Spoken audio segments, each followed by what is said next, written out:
दोस्तों आप सभी का हमारे इस वीडियो में स्वागत है।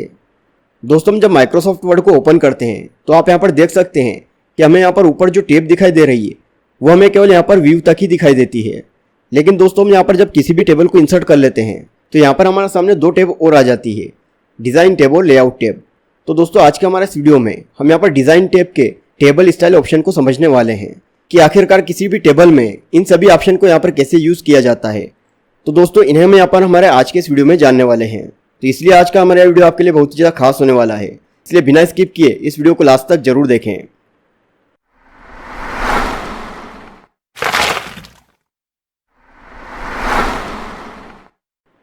दोस्तों यहाँ पर आपको एक टेबल बनी हुई दिख रही होगी, तो हम यहाँ पर सबसे पहले ऑप्शन को यहाँ पर देख लेते हैं, हेडर रो को। तो दोस्तों यहाँ पर हेडर रो का मतलब हमारी टेबल की सबसे ऊपर वाली रो से है। तो टेबल की जो सबसे ऊपर वाली रो होती है उनमें जनरली हमारे टाइटल्स होते हैं। तो दोस्तों यहाँ पर हम हेडर रो का यूज़ करके हम इन्हें यहाँ पर हाईलाइट करवा सकते हैं। हम जैसे यहाँ पर हेडर रो पर क्लिक करेंगे तो आप यहाँ पर देख सकते हैं कि हमारी इस टेबल में जो हेडर रो थी वो यहाँ पर अलग से हाईलाइट हो चुकी है। इसके साथ ही दोस्तों यहाँ पर हमारी टेबल की जो लास्ट रो होती है उसमें हमने यहाँ पर पूरी टेबल का जो टोटल है उसे यहाँ पर ऐड किया हुआ है। तो जैसे हमने यहाँ पर हेडर रो को हाईलाइट किया है, ऐसे अगर हमें यहाँ पर लास्ट वाली रो को हाईलाइट करवाना हो तो हमारा जो अगला वाला जो ऑप्शन है टोटल रो, हम यहाँ पर इस पर क्लिक करेंगे।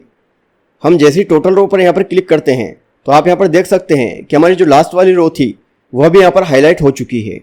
इसके साथ ही दोस्तों हमारा जो फर्स्ट कॉलम यहाँ पर दिख रहा है वो यहाँ पर नेम का दिख रहा है। अगर हम यहाँ पर इसे भी हाईलाइट करवाना चाहते हैं तो यहाँ पर हमें फर्स्ट कॉलम का ऑप्शन मिल रहा है।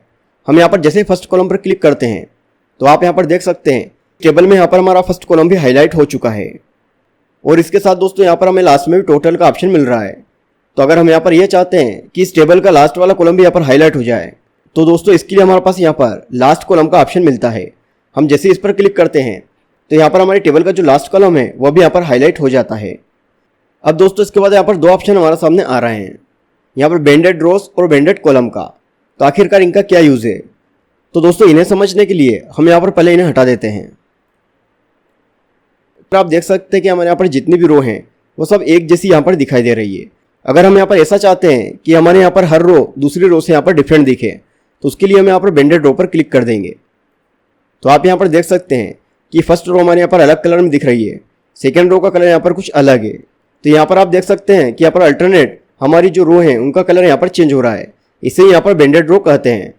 तो दोस्तों कई बार ऐसा होता है कि हमारी टेबल बहुत बड़ी होती है और उसमें हमें किसी कैलकुलेशन को करना हो तो दोस्तों उसमें हमें प्रॉब्लम हो जाती है कि हम जब लास्ट तक जाते हैं तो हम कभी यहाँ पर ऊपर वाली रो से नीचे वाली रो में आ जाते हैं, हमें खुद को पता नहीं चलता।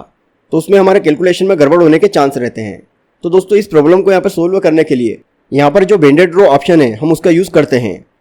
और ठीक दोस्तों ऐसे ही हम यहाँ पर बेंडेड कॉलम पर क्लिक करते हैं तो आप देख सकते हैं यहाँ पर हमारे जो सारे कॉलम है वो अल्टरनेट यहाँ पर चेंज हो जाते हैं।